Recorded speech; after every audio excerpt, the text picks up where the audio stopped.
Technology వచ్చిందని ఆనందపడాలా? అది దుర్వినియోగం అవుతుందని బాధపడాలా? దేని గురించి మాట్లాడుతున్నానంటే సోషల్ మీడియా పోస్టింగ్స్ గురించి. పత్రికల్లో సమాచారం వస్తే మనం సహించలేం. సోషల్ మీడియాలో విమర్శలొస్తే సహనాన్నే కోల్పోతాం. అయినా భావ ప్రకటన స్వేచ్ఛ కావాలి అని దానికి అతి పెద్ద గౌరవాన్ని కట్టబెడతాం. భావ ప్రకటన స్వేచ్ఛ ఉండాలి. కరెక్టే. కానీ ఏ స్వేచ్ఛ అయినా నియంత్రణలో లేకపోతే విశృంఖలత్వానికి దారితీస్తుంది. కాబట్టే మన భారత రాజ్యాంగంలో ప్రత్యేకంగా అధికరణం 19(1)(a) దీని గురించి ప్రస్తావించింది.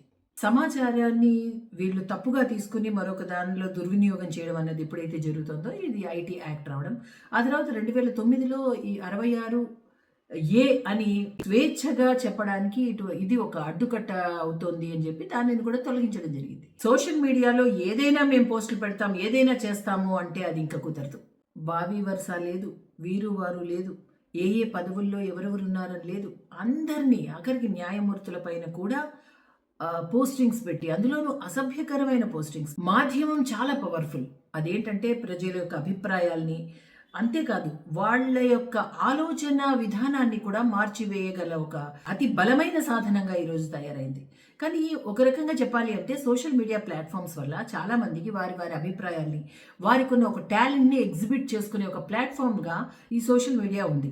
అది ఒక వరంలా చాలా మందికి ఈరోజు ఉన్న సందర్భంలో దానిని ఎప్పుడైతే వికృత చేష్టలతో ఒక ఆడవారి మహిళల పైన, చిన్నపిల్లల పైన అసభ్యకరమైన పోస్టింగ్స్ చేయడం ద్వారా అది వాళ్ళ మానసిక స్థితి పైన అది ప్రభావం చూపుతోంది. న్యాయస్థానము, ఇటు పోలీస్ వ్యవస్థ కూడా అప్రమత్తమై దీనిపైన కఠిన చర్యలు తీసుకోకపోతే ఇది విపరీతమైన ధోరణిలోకి వెళ్ళి, విపరీత పోకడలోకి వెళ్ళి ఒక పైశాచిక ఆనందానికి తెర తీసేటట్టుగా ఎప్పుడైతే ఉంటుంది అని భావించి అడ్డుకట్ట వేస్తూ ఒక మంచి నిర్ణయం తీసుకుందండి. ఇక మీదట ఎవరైనా సరే అసభ్యకరమైన పోస్టులు, ఏ పార్టీ అయినా, ఏ కులమైనా, ఏ మతమైనా, అన్నీ కూడా మనుషులంతా ఒకటే.